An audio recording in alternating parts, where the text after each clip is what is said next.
Hello everyone, जय हिंद सभी को। चाणक्य एकेडमी के यूट्यूब चैनल पे आप लोगों का स्वागत है। तो जैसा कि मैंने बताया था कि फिजिक्स पढ़ने से पहले आपको बेसिक मैथ्स पढ़ने की ज़रूरत होती है। अगर आप बेसिक मैथ्स अच्छे से जानते हैं तो फिजिक्स समझना बड़ा आसान हो जाता है। तो मैं पूरे जेई के लिए, नीट के लिए और इस लेवल का हर एक competitive exam like NDA, CUET या फिर अगर कोई 9th या 10th क्लास में भी हो या सिर्फ बोर्ड का प्रिपरेशन कर रहा हो, उसके लिए बेसिक मैथ्स के नीट तो पढ़ते ही फिजिक्स समझने के लिए और मैथ्स समझने के लिए भी। तो आज से हम लोग स्टार्ट कर रहे हैं बेसिक मैथ्स का फर्स्ट लेक्चर, और आप हर एक लेक्चर को अच्छे से अटेंड करें, फिर शायद आपको फिजिक्स में दिक्कत ना होनी चाहिए भी नहीं, क्योंकि बेसिक मैथ्स अगर आप अच्छे से समझते हैं तो फिजिक्स का कॉन्सेप्ट अगर आप समझना स्टार्ट करेंगे तो उसमें बहुत सारे जो भी बेसिक मैथमेटिक्स आएंगे आपका क्लियर रहेगा, तो आप अच्छे से प्रॉब्लम को सॉल्व कर पाएंगे। तो ना चलो स्टार्ट करते हैं। सबसे पहला एकदम बेसिक से स्टार्ट कर रहे हैं, आप ठीक से देखिएगा और एक एक लेक्चर को अटेंड करिएगा ना। तो हम लोग पढ़ने वाले हैं mathematic tools. Okay, mathematic tools में किसके लिए पढ़ेंगे? तो अगर आप 9th में हो तब भी पढ़ सकते हो, 10th में हो तब भी पढ़ सकते हो, 11th 12th है ना में हो तब भी पढ़ सकते हो, या आप जेई का प्रिपरेशन कर रहे हो, ठीक है, नीट का प्रिपरेशन कर रहे हो, सीयूईटी का प्रिपरेशन कर रहे हो, एनडीए का प्रिपरेशन कर रहे हो, इस तरह के जितने भी कॉम्पिटिटिव एग्जामिनेशन होते हैं, ओलंपियाड का प्रिपरेशन कर रहे हो, तो आपको मैथमेटिक टूल्स पढ़ना ही चाहिए और इसके बाद ही आपको फिजिक्स स्टार्ट करना चाहिए। ना जो पहला हम लोग पढ़ने वाले हैं टॉपिक, हम लोग कुछ सिंबल्स के बारे में सबसे पहले जानेंगे, इसके बाद ही अपना जो भी टॉपिक स्टार्ट करने वाले हैं। तो पहले तो हम लोग पढ़ेंगे कुछ सिंबल्स के बारे में कि जो भी चैप्टर सर पढ़ाई होंगी फिजिक्स में या फिर बेसिक मैथमेटिक्स में, तो उसमें बहुत ज़्यादा बार हर बार आपको एक एक सिंबल्स यूज़ होंगे, और बहुत लोगों को सिंबल्स ही नहीं पता होता है, तो दिक्कत आती है कि जैसे आपको कहीं लिख दिया natural number belongs to 1 2 3 something, ऐसा है ना, आपको पता ही नहीं कि क्या है, तो आपको फिर से वही दिक्कत आती है, आप समझ नहीं पाते हैं, जिसके कारण आपको कॉन्सेप्ट समझने में भी दिक्कत होना स्टार्ट होता है।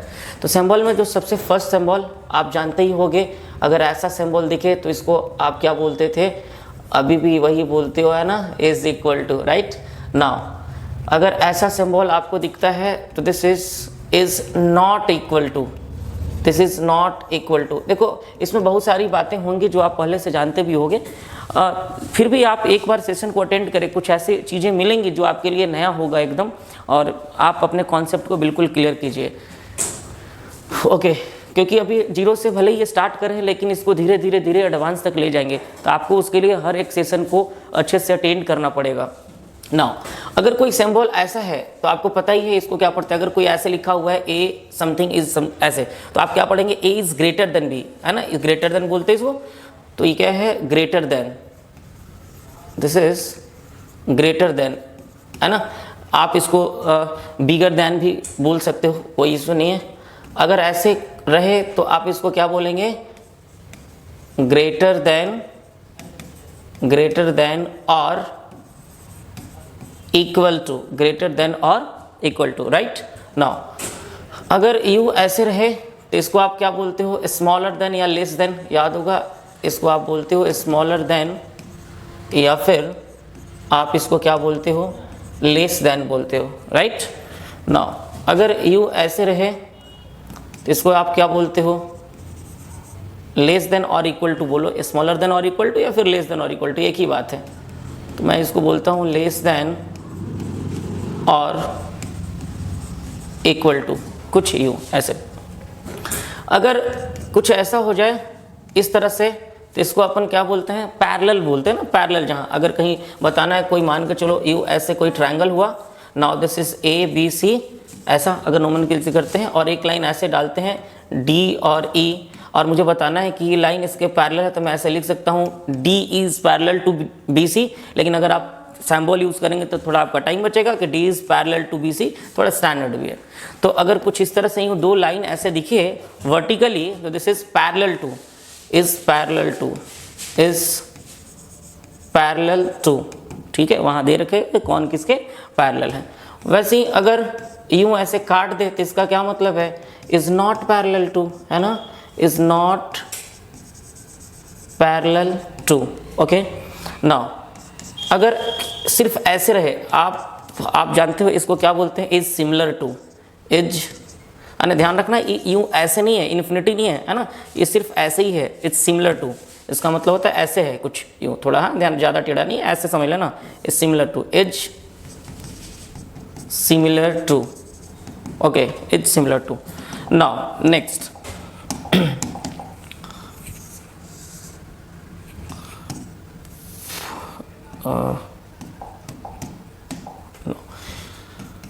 अगर यूं ऐसे दिखे इसको क्या बोलते हैं, इसको बोलते थे क्या चीज़, congruent to, is congruent to, okay, something triangle is congruent to other triangle, ऐसे कुछ जो 10th में आप यूज़ करते हो, ओके।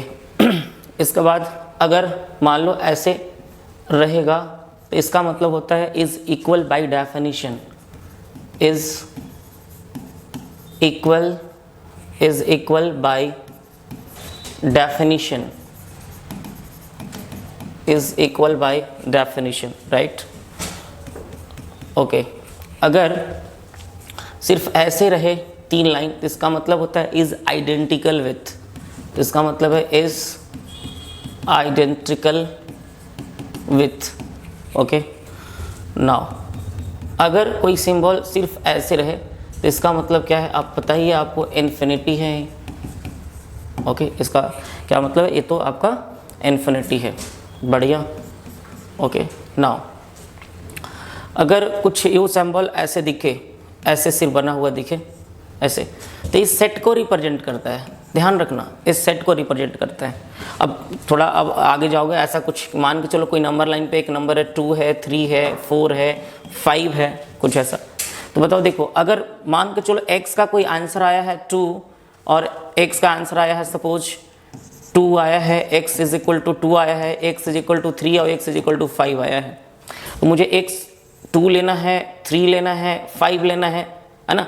तो मुझे सिर्फ एक पर्टिकुलर नंबर को, डिस्टिंक्ट नंबर को अगर रिप्रेजेंट करना है किसी सेट के अंदर, तो मैं ऐसे लिखता हूँ 2 लेना था, 3 लेना था, 5 लेना था, तो ऐसे ब्रैकेट का मतलब होता है कि अगर कोई आंसर x है तो x 2 हो सकता है, 3 हो सकता है, 5, दोनों के बीच का नंबर नहीं हो सकता है। लेकिन मान लो अगर 2 लेना था, 3 भी लेना था और दोनों के बीच का नंबर लेना था, तो उसके लिए अलग ब्रैकेट यूज़ करते हैं, आप आगे देखोगे 2,3, जब मैं इंटरवल पढ़ाऊंगा तो वहाँ पे बताऊंगा किस तरह का ब्रैकेट नंबर कंसीडर करके लिया था, और नंबर कंसीडर नहीं करना तब किस तरह का ब्रैकेट यूज़ करेंगे, ओके। तो आप समझना, अगर इस ब्रैकेट के अंदर में कोई नंबर लिखा हुआ है तो सिर्फ पर्टिकुलर नंबर ही रिप्रेजेंट होगा, डिस्टिंक्ट एलिमेंट को शो करने के लिए कर्ली ब्रैकेट का यूज़ करते हैं, तो सेट रिप्रेजेंटेशन या डिस्टिंक्ट एलिमेंट को रिप्रेजेंट करते हैं। नाउ नेक्स्ट, अगर सपोज कुछ इस तरह का सिंबल आपको दिखे ऐसा, तो इस सिंबल को 5 बोलते हैं, लेकिन इसका यूज होता है एम्प्टी सेट में, राइट, एम्प्टी सेट या फिर नो सॉल्यूशन। अगर कभी कोई सॉल्यूशन ना आए, सर कब सॉल्यूशन नहीं आएगा, जैसे मान लो सपोज करो कि आपको x² इज इक्वल टू, किसी ने बोला कि 4 है, तो x का वैल्यू बताओ, तो x का क्या वैल्यू होगा, सॉल्व फॉर x, तो आप बताओ सर x का तो दो वैल्यू पॉसिबल है, +-2, क्यों सर, अगर 2 रख दूं मैं x को तो 2 का स्क्वायर 4 हो जाएगा, सर अगर मैं -2 रख दूं तो -2 का स्क्वायर भी क्या होगा, 4 होगा, राइट। तो इसका मतलब सर x जो होगा, x कैन बी +-2, ओके, दो आंसर आए, तो अगर मुझे यहाँ पे लिखना होगा x, तो मैं सेट रिप्रेजेंट करा था कि x belongs to, sir answer में -2 भी है, 2 भी है, तो इस तरह से आंसर रिपोर्ट करेंगे। लेकिन अगर x² इज इक्वल टू -4 दे दे और आपको बोले कि x बताओ, x क्या होगा, तो आप जरा सोचो, x का क्या कोई ऐसा वैल्यू पॉसिबल है जिसको रखने पे नेगेटिव वैल्यू मिले, पॉसिबल ही नहीं यार, क्यों, क्योंकि x² कैसा क्वांटिटी है, ये तो पॉजिटिव क्वांटिटी है, और पॉजिटिव क्वांटिटी कभी भी नेगेटिव की इक्वल नहीं हो सकता, ये तो नेगेटिव है, इक्वल ही नहीं हो सकता है। इसका मतलब x का कोई ऐसा आंसर है ही नहीं दुनिया में जिसको रखेंगे तो स्क्वायर करने पे -4 आ जाए, इसका मतलब x हैज नो सॉल्यूशन। अगर आप इतना बड़ा नहीं लिखना चाहते हो तो इसी को आप लिख दो x बिलोंग्स टू 5, इसका मतलब है इसका कोई सॉल्यूशन नहीं है, तो 5 हम लोग वहाँ यूज़ करेंगे जहाँ नॉन इम्पटी सेट दिखाना होगा, इम्पटी सेट दिखाना होगा, या फिर जहाँ कोई भी सॉल्यूशन नहीं आएगा, ओके। नाउ अब जरा देखें, अगर यूं ऐसे कोई सिंबल आपको दिख जाए, है ना, उल्टा ये ऐसे समझ लो, या यूं ऐसे लिखा हुआ रहेगा, तो इसका मतलब होता है वेयर या फिर फॉर ऑल, वेयर या फिर फॉर ऑल। अच्छा, ये कहाँ यूज़ होगा? जैसे अगर मैं बोलूँ कि रैशनल नंबर को डिफाइन करूँगा, जब मैं रैशनल नंबर को डिफाइन करूँगा या कोई भी और जगह अगर रैशनल नंबर डिफाइन करते हैं तो मैं बोलूँगा देखो रैशनल नंबर वैसा नंबर है जो P अपॉन Q के फॉर्म में लिखा जा सके, है ना, and Q is not equal to 0 हो, और बताना है जहाँ वेयर P Q दोनों इंटीजर से बिलोंग करते हैं। अच्छा, तो इतना अगर ही ना लिख के सिर्फ इस सिंबल देकर आप काम चला सकते हो कि जहाँ पे P और Q क्या है, इंटीजर है, राइट। तो आप देखो फॉर ऑल कहाँ यूज़ करेंगे, वेयर या ऐसा वाला सिंबल फॉर ऑल या वेयर की जगह यूज़ करेंगे। ओके, नाउ अगर कहीं ऐसे दिख गया, देखो इस सिंबल को तो यूं एप्सिलॉन बोलते हैं, लेकिन इसका मतलब यहाँ पे होगा बिलोंग्स टू। इसका मतलब क्या होगा मेरे भाई? Belongs to. देखो बिलोंग्स टू का क्या मतलब होता है? बिलोंग्स टू का मतलब होता है, बिलोंग्स टू का मतलब होता है is the member of, is the member of. अच्छा, माने सर, माने अगर मैं एक सेट डिफाइन करूं A इज इक्वल टू 1 2 3 4 यूं, ऐसे एक सेट अगर मैं डिफाइन कर दूं और मैं बोलूं क्या 1 A का मेंबर है, यस A तो 1 जो है A में ही है, तो 1 is the member of A। मैं बोल सकता हूं कि 1 is the member of A। Okay, अब मैं इतना बड़ा अगर इसको नहीं लिखना चाहूं तो मैं डायरेक्ट लिख सकता हूं कि 1 बिलोंग्स टू A। इसका भी यही मतलब हुआ कि 1 is the member of A। क्या सर 4 मेंबर है? Yes, 4 is also member of A, तो मैं ऐसे लिख दूं। और इसी चीज को अगर मैं ऐसे लिखूं क्या 5 इसके अंदर है क्या? नहीं, तो 5 is not a member of A। तो मैं ऐसे अगर सिंबल यूज कर लूं कुछ यूं, इसका मतलब होता है does not belongs to, does not belongs to. Okay, यूं ऐसे। अब जरा ध्यान देना, इसका मतलब is not the member of. Okay, next देखो अब आप,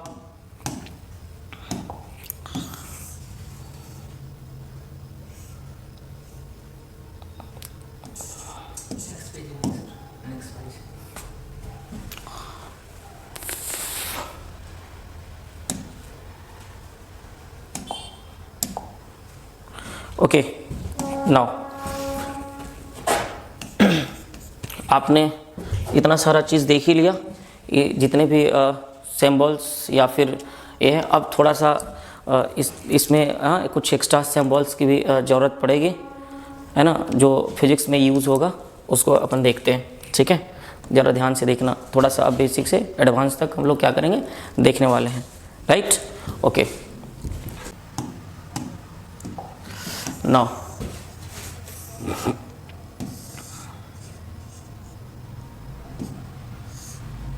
ओके, नेक्स्ट थोड़ा और देखिए आगे। अगर कुछ यूँ सिंबल ऐसे हो जाए तो इसको अपन बोलते हैं क्या, इम्प्लाइज दैट, या दैट इम्प्लाइज एक ही बात है, implies that.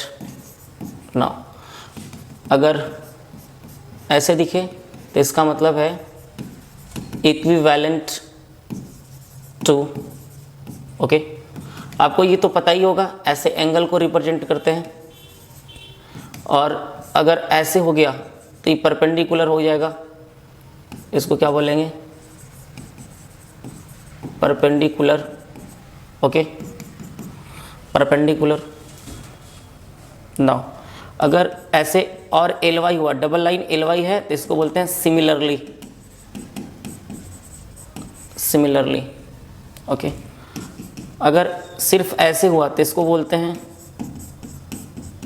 Approximately, is approximately equal to. Okay, approximately equal to हो गया। अब आगे देखते हैं, देखो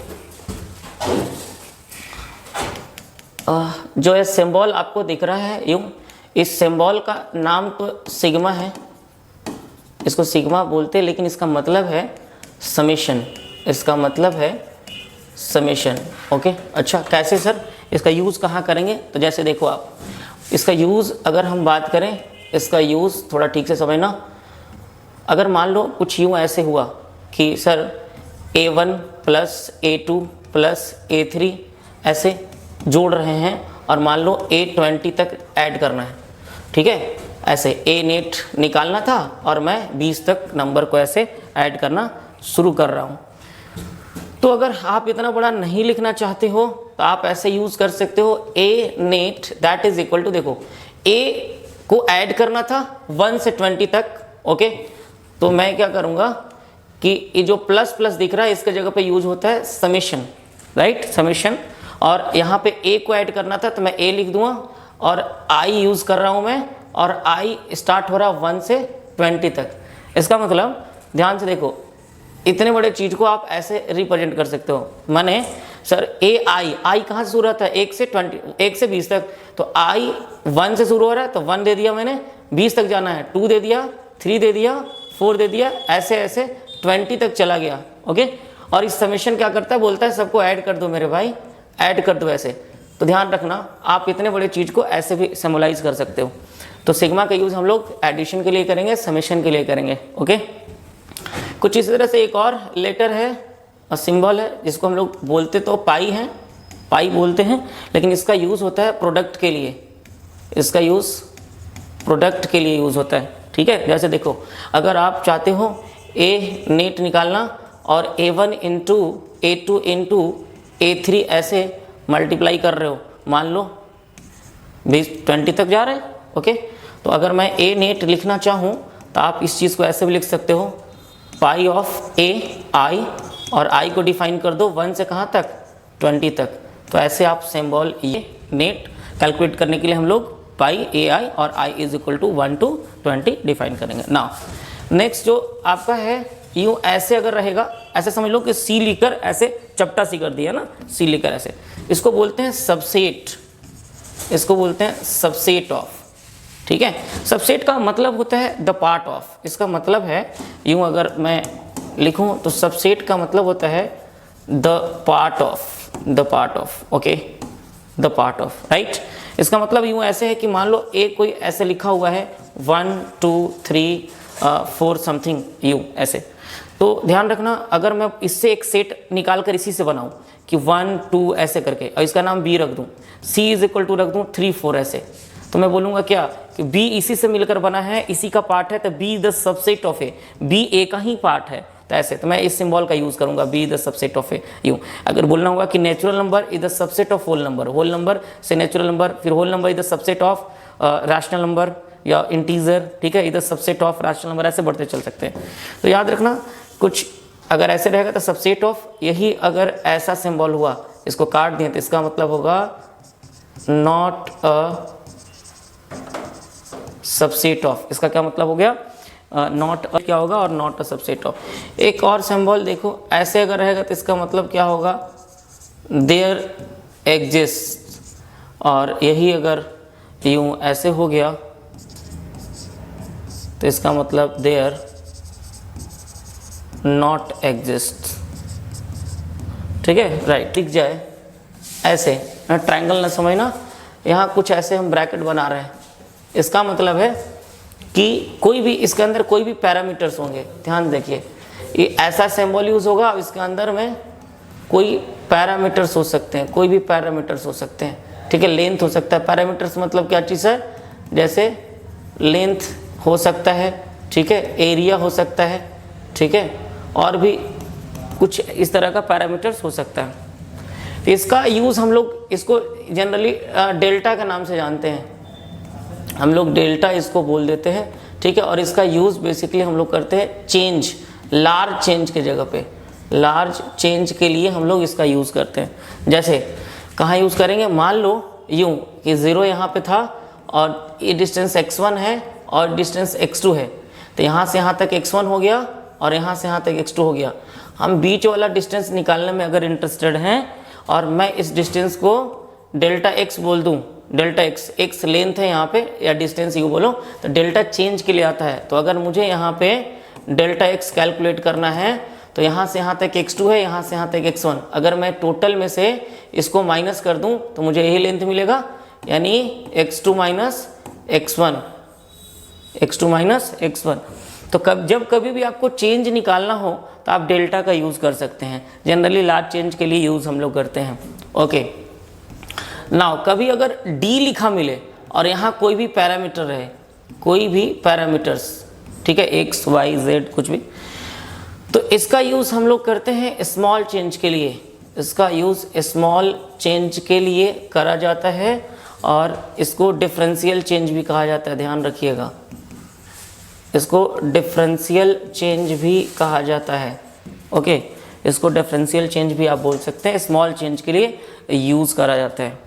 ओके, नाउ जैसे अगर कैसे सर कैसे छोटे से चेंज के लिए यूज़ करेंगे, तो देखो कहीं अगर मान लो यूँ ऐसे इस तरह का एल लेंथ का रॉड है, सपोज कर लेता हूँ मैं कि एक रॉड लिया मैंने जिसका लेंथ एल है, रॉड का लेंथ कितना है, एल है, यूँ ऐसे।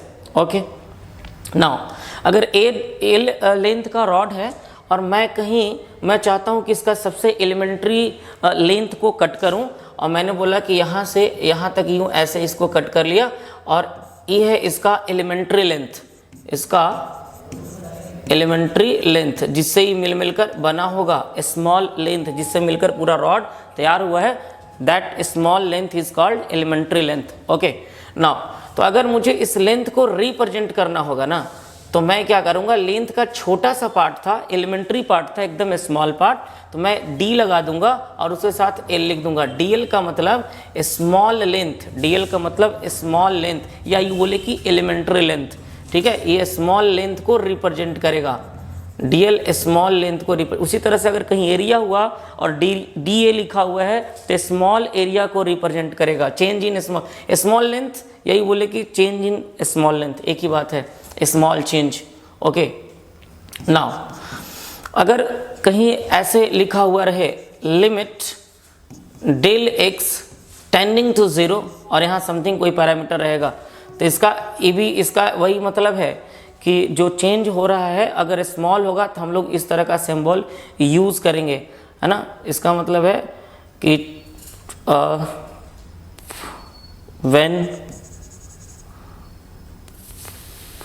when change in x is, या ऐसे आप यूँ लिखे, देखो यहाँ अगर ऐसे रहे limit delta X tending to 0 something, इसका मतलब समझ लेना कि ये लिखा हुआ है स्मॉल चेंज इन एक्स में छोटे से चेंज के लिए ऐसे हम लोग यूज़ करते हैं। लेकिन मान लो अगर ऐसे रहे, यू रहे, अगर यू ऐसे रहा कि limit del X tending to 0, देखो अगर कहीं ऐसा दिख रहा है आपको डेल एक्स समथिंग ऐसे, इसका मतलब होता है, इसको रीड करते हैं डेल एक्स टेंडिंग टू 0, इसका मतलब है it is tending to 0, it is approaches to 0, it tends to 0, है ना, tending to 0, it is not equal to 0, ध्यान रखना इक्वल नहीं है, ध्यान रखना it is not equal to 0, भाई इक्वल टू 0 नहीं है, इट इज टेंडिंग टू 0, 0 के बहुत करीब है लेकिन 0 नहीं है। इसीलिए इससे जो वैल्यू निकल कर आएगा ना, जो भी वैल्यू आएगा इससे निकल कर, मान लो कोई भी अगर इससे निकल कर वैल्यू आता है तो this is not exact value, it is limiting value. जो वैल्यू आएगा ये लिमिटिंग वैल्यू ही आने वाला है, राइट। नाउ अगर ऐसे लिखा हुआ रहे ना del Y upon del X, तो एक बात याद रखिएगा कि when change in X is very small, then जो del Y upon del X है, याद रखिएगा, देन जो del Y upon del X है ना, ई D Y upon D X के बराबर हो जाएगा। ठीक है, इसका मतलब अगर देखो यहाँ del Y upon del X है और डेल एक्स टेंडिंग टू 0 का मतलब चेंज बहुत छोटा सा है, 0 के करीब, तो अपन इसको लिख सकते हैं D Y upon D X, कोई दिक्कत नहीं है। और कहीं अगर D Y upon D X लिखा हुआ है ना, इसका मतलब होता है first derivative of Y with respect to X, right. अगर मुझे सेकेंड डेरिवेटिव निकालना है ना, तो D upon D of X D Y upon D of X, now that is equal to D two Y upon D X square, this is second derivative, इसको बोलते हैं second differentiation या फिर second derivative, याद रखना इस चीज़ को। Okay, I think इतना सिंबल काफ़ी है आपको जेई और नीट के लिए, या फिर उसके लेवल पे जितने भी मैंने एग्जामिनेशन का शुरू में मैंने बताया था उस सारे के लिए इतना में काम हो जाएगा। या बीच बीच में अगर कोई एक्स्ट्रा उस तरह का चीज़ें आएंगी तो मैं वहीं पे डिस्कस कर दूंगा। आप हर एक लेक्चर को अच्छे से अटेंड करें और एक एक लेक्चर देखने के बाद अपना सिलेबस भी स्टार्ट होगा और सिलेबस को भी अच्छे से आप देखें, पढ़ें, आपका हर एक क्वेश्चन अच्छे से सॉल्व होगा। Thank you.